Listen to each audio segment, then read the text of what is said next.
You are watching the Electronic Intifada live stream. I am Jon Elmer. This is the resistance report for day 538. I am reporting this on March the 27th. I am going to cover Gaza and touch on Yemen today, but there's also Israeli bombings, as Helena talked about, in Syria, in Lebanon, and of course, this brutal siege in the West Bank, 66 days now in Jenin of a siege, and sieges elsewhere in the north of the West Bank, in the northern West Bank refugee camps. And of course, also the United States, which is a partner in this genocide with Israel, has been attacking Yemen onshore in Yemen daily now for the past week. So we'll cover that. And today marks the 26th day of the full blockade of the Gaza Strip in contravention of the agreed upon ceasefire that the United States and Egypt and Qatar guaranteed, and could be broken by Egypt having a border with Gaza.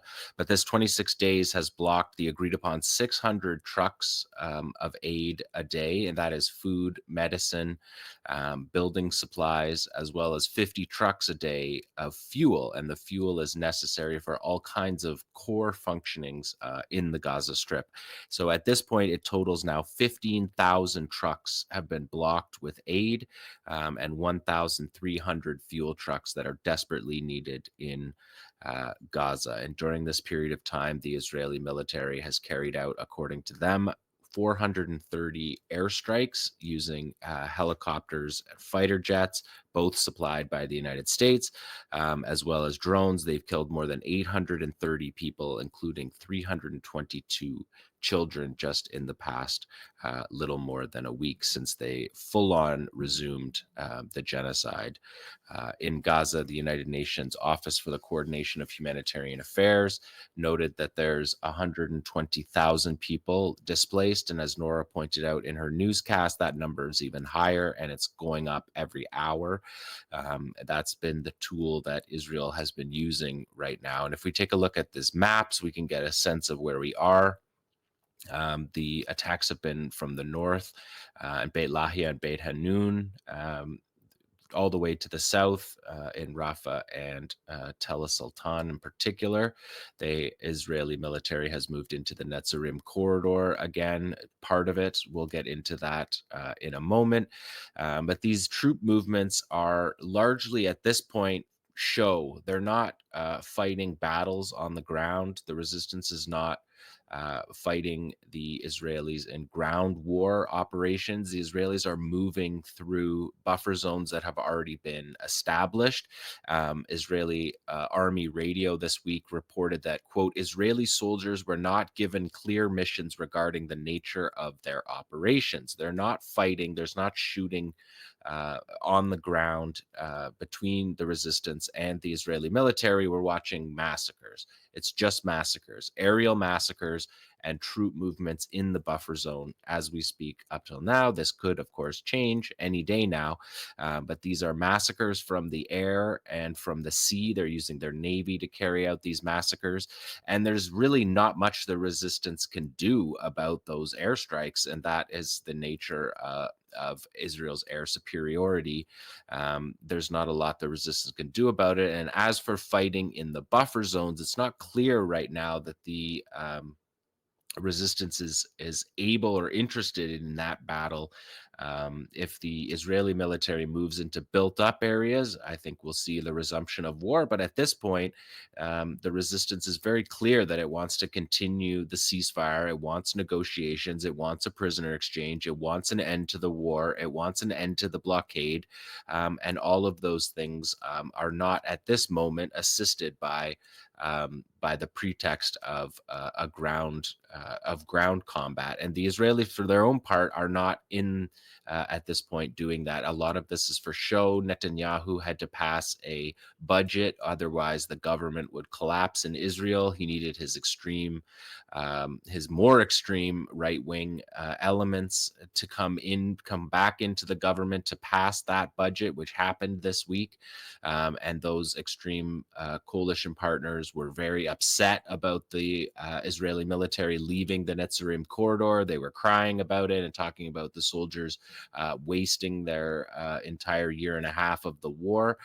So many of these things are messages to the Israeli public. And of course, to the Palestinians, it's tightening the siege by moving and encroaching through the buffer zones. Israel has also used the ceasefire period, the prisoner exchange period, as we talked about during the prisoner exchange and also in the one in November. These are very dangerous times for the resistance. They come out to do the prisoner exchanges, intelligence about who's moving who. Of course, the negotiations themselves are dangerous times because the resistance has to communicate abroad to talk about the negotiations. And Israel's taken advantage of this and carried out a series of massacres of political leaders in Hamas. This is something they did in the 2014 war as well, when they killed key commanders from the Rafah Brigade during the 2014 ceasefire negotiations, and they almost killed Chief of Staff Mohammed Deif. They killed his wife Wadad and his two children. He had just left, so there was a near miss on Deif at that time. And it's using intelligence from the ceasefire, and that's what Israel has done right now. And what they're doing is they're going around and assassinating government leaders, Politburo members, and they did that. They started that a week ago with an operation that was 80 airstrikes in less than 10 minutes time, where they killed more than 170 kids, but also killed ministers, municipal and Politburo ministers, heads of the ministries in Gaza. They killed the minister this week. They killed the minister of education along with his family. They killed the superintendent of the school system along with his wife and four children. Nora reported on the attack on Nasser Hospital. That attack on Nasser Hospital was to kill Ismail Barhoum, who is a Politburo member, a university professor, and they sent a missile through the ward that he was in seeking care because he was wounded in the massacre that began all this a week ago. So he was in that hospital getting care, and he was killed. And as Nora reported, the American doctor, had saved a teenager's life, and that teenager was then killed in that strike. So these are just brutal massacres. There's nothing else to them. There's no military purpose to them. They're killing open civilian leaders in the Hamas movement, in the government, on the municipal level. They're killing people in their tents. They're killing people in bread lines. And as Sami Abu Zuhri, who's a Hamas leader, said, and this is something we've heard Hamas say throughout this war, the blood of Hamas leaders is no more precious than the blood of Gaza's children and Gaza's youth. Assassinations will not change our path or cause a vacuum. Hamas is of the Palestinian people, and there are thousands of leaders. If we look at the next map, we can see the Philadelphia corridor here, and Tel Sultan. So what the Israelis are doing, they say in the media that they've moved into Tel Sultan. The Times of Israel reported from the Israeli military that Tel Sultan was encircled by the 14th Reserve Armored Brigade in a 4-hour-long offensive. And that sounds to Israeli public like there's a ground invasion in Gaza, but Tel Sultan was off limits. I showed a map earlier on in the ceasefire.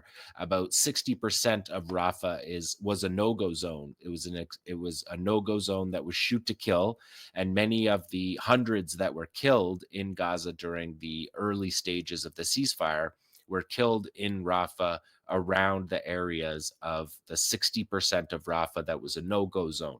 So Israel's troops are moving without any plan in areas that were already buffer zones and already areas that the resistance, it's a very low percentage operation to attack inside the buffer zones. And we've seen this all throughout the war. The war picks up when the Israelis move into built up areas, and the civilians leave, the fighters move in, and they battle on the ground. That hasn't happened yet. So a lot of people asking what the resistance is doing right now. The way that Israel is fighting this war at this point is a war of massacres from the air.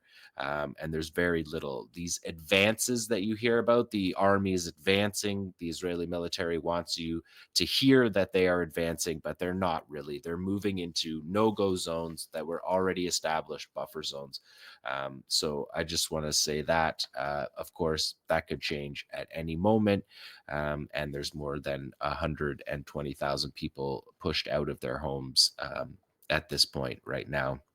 If you look at the next map, you can see how that operates in the Netzarim corridor. They made a big fuss about how they moved back into the Netzarim corridor. This is the map from phase one of the ceasefire, and you can see that they have moved into the area that was already their buffer zone in the Netzarim corridor on Salahadin Road, the main north-south axis. But you can see that the coastal road is still open, and the areas through the coastal road still allow Palestinians to travel. What Israel did was move. You can see on that map, the buffer zone goes up to 1,100 meters in that spot. That was agreed upon in the ceasefire. What Israel did was move a few hundred meters further than that and cut off the road where there was the international presence at that checkpoint. And this situation has not changed. The head of Shabak, who's being pushed out, wrote a letter the other day where he said the state of Israel is in an especially difficult and complex period with 59 captives that are still in the heart of the Gaza Strip. Hamas has not yet been defeated, and we are in the midst of a multi-front war. The annual threat assessment of the U.S. intelligence community was released yesterday. It's a 31-page document that said basically the same thing, that Hamas retains thousands of fighters and much of its underground infrastructure, and probably has used the ceasefire to reinforce and resupply its military munitions stocks so that it can fight again. And we know that they do that through unexploded ordnance. The Israeli-American bombs that don't explode are repurposed. This period of building up is surely what is happening right now. And if we look at the next map, you can see that moving into the Netzarim corridor is, at this point in the war, it doesn't take anything for the Israelis to do. The population centers have been pushed out. The two villages that are in the Netzarim corridor have been completely demolished for more than a year now. So their troops move in through essentially a field area where there's no population on either side or in front of that. So that is the troop movements. And this was the way that phase one of this ceasefire went.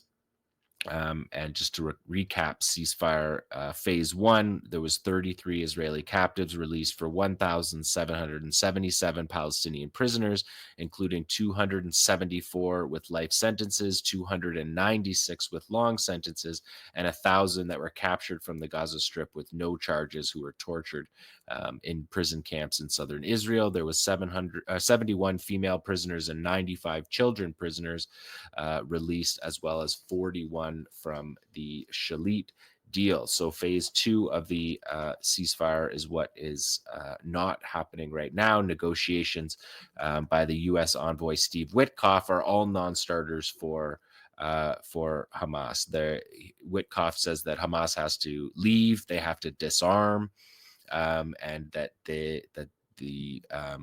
that these things have to happen before us. He says us. Witkoff says us, speaking of the Israelis and the Americans, and those are just non-starters. So Hamas has been in these negotiations throughout. There's not a lot of movement on them because Israel's moving the goalposts with the help of the Trump administration and Witkoff, who got some credit for making the first ceasefire come into place. But that ceasefire was, as Helena noted, was negotiated and set in place in December of 2023. And Witkoff just pushed it to be implemented. It had already been established. And now that Witkoff's in charge of negotiating the actual terms of the deal, we see that there's no that's going nowhere, because his claims that Hamas, the Palestinians, will disarm is a non-starter. There's nobody in the Palestinian milieu at this point that can tell Palestinians to disarm. They would see that, the resistance would see that as an illegitimate an illegitimate order and they wouldn't follow it. This is a national liberation struggle and they're not going to disarm. But what they have been doing is firing rockets. If we look at the next slide, you can see the 𝐤𝐿 brigades fired M90. Here we go. Yeah, M90 rockets on Tel Aviv. The M90 rockets were fired twice this week. And I've said this throughout the war that rockets are not a good measure for understanding the viability of 𝐤𝐿 as a fighting force, but it's, of course, an important message. We don't know how many rockets they have left. They're clearly saving them. They have not been using them in any force for quite some time. In the first month, we'll remember, of the war in October 2023, they fired 8,500 rockets in October. And October of 2023 looked a lot like this period right now, where there was massacres from the air, historic levels of massacres and attacks without the army on the ground in Gaza to fight.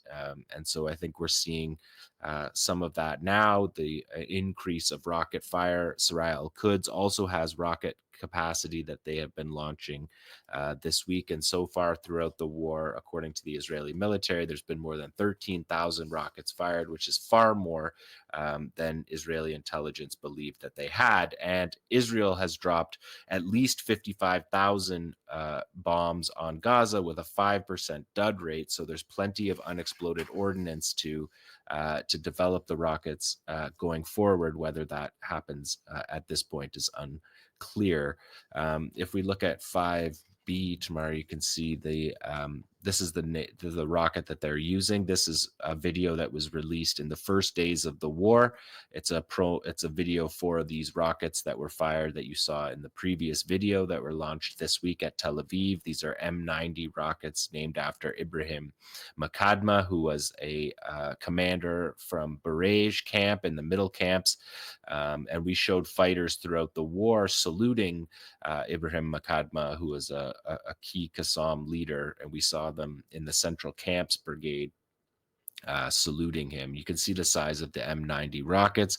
They have a 50-kilo warhead and a 90-kilometer range, which means they could be fired from anywhere in Gaza. They don't need these rocket launchers that you're seeing. They can be fired from makeshift launchers, but they could be fired from anywhere in the Gaza Strip and can reach Tel Aviv. But this was an impressive show of force by 𝐤𝐿 making this video. You can see it written on the wall there in Hebrew for the Israelis that says Tel Aviv will burn and Jerusalem will be liberated.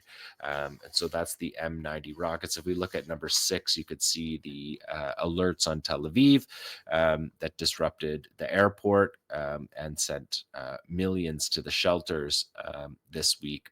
And this rocket attack happened last Thursday, and I noted to you at the time that Abu Ubaidah sent out a message saying that today Yemen's missiles intersected with those from Gaza in the skies above Tel Aviv, confirming that we are not alone, that Gaza is not alone, that behind us is a free nation who will not surrender to arrogant enemies. Of course, talking about the U.S. in that case, as well as Israel. And this next video is going to be you're going to hear sirens. This is what the sirens sound like in Tel Aviv when these rockets are launched. This video number 7 coming up is a Yemeni strike on Tel Aviv that happened this week. So I just wanted to warn people that there's audio incoming of rocket sirens from Tel Aviv.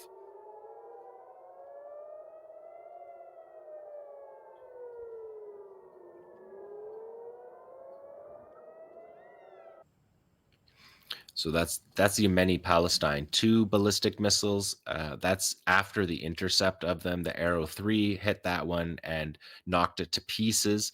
And so that the Arrow 3 system, air defense system, has been intercepting these, but only partially. So we've seen fragments landing throughout the area that's targeted, which is Ben Gurion Airport. And this goes along with the sea blockade in the Red Sea. Abdel Malik al-Houthi said that they were going to escalate their attacks. And so that's what we're seeing here. They're escalating their attacks, firing ballistic missiles daily now at Israel, targeting Ben Gurion Airport in order to disrupt air traffic to match the naval blockade. These rockets sent these ballistic missiles. These are missiles, precision guided ballistic missiles. With a 500 kilo warhead, they're significantly a significant upgrade from what is fired from Gaza. But you can see here, because of the speed, the size, and the payload, the warnings are all over Tel Aviv, but a target is Ben Gurion Airport, which disrupted flight. On Friday, the Yemeni armed forces said, in accordance with Saeed al-Houthis' promise of an, quote, escalation for escalation at the highest level, the Yemeni armed forces announced an aerial blockade on the Zionist entity while announcing multiple operations in support of the oppressed Palestinian people and in backing their noble and valiant resistance. The missile force targeted Ben Gurion Airport in the occupied Jaffa area with a Palestine 2 hypersonic ballistic missile. And there's been daily operations of these, as you're seeing these warnings. They fired them today to mark the 10th anniversary of the beginning of the war, the U.S.-Saudi war on Yemen, where Yemen endured a mountainous country with tunnels and was subject to 25,000 airstrikes that killed and wounded 50,000 people over that decade, including 10,000 children killed during that offensive. So a besieged people and attacked people in solidarity with besieged and attacked people, Yemen and Gaza, respectively. If we look at number 9, Qassam's also been firing on Ashkelon. These are shorter range rockets, Qassam rockets, that are being fired at Majd al-Asqalon, which is the original name of Ashkelon, where many of the people in the Gaza Strip are from. So these are symbolic attacks on the Gaza envelope and north of the Gaza envelope to the villages that Palestinians in Gaza are from. There's been 5 separate rocket attacks this week. Sirayah al-Quds Islamic Jihad has taken part of them. They launched attacks on yesterday on the Israeli military's Netzarim air base. That is the air base that is attacking the Gaza Strip with these brutal massacres that have killed over 800 people, including 300 plus children, during these non-military attacks on bread lines and people in tents.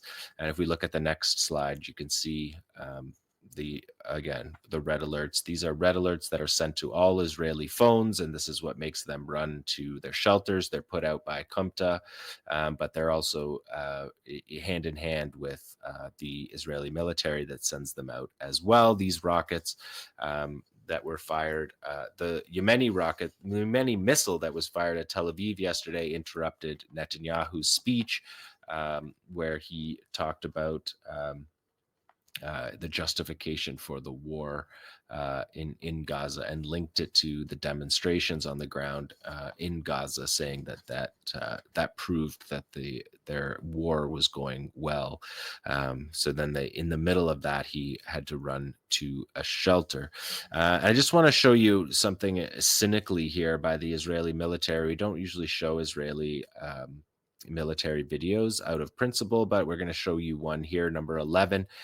They made a big fuss this week about how they had bombed 100 pickup trucks in Gaza. This is their pathological response to the prisoner exchange and the trucks of October 7th that became a symbol of October 7th, but the trucks that carried out the prisoner exchanges. And so they told their population that they had carried out this valiant operation to destroy 100 pickup trucks. And you can see, you can't really see from the air what they're hitting, but they're attending to hit the pickup trucks that carried prisoners and fighters, and that were very much a part of the psychological warfare of the prisoner exchanges. But let's look at the next slide, number 12, and look at the reality on the ground. Even Army radio showed that.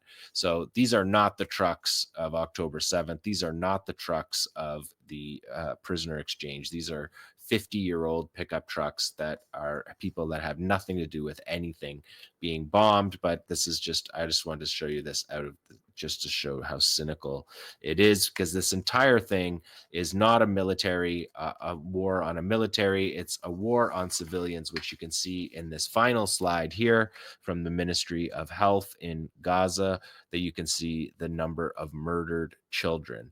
15,613 martyrs. The Gaza Health Ministry published an updated fatality list this week, which is 1,516 pages long, single spaced with the names, date of birth, gender, um, of the people that have been killed in this war, more than 50,000.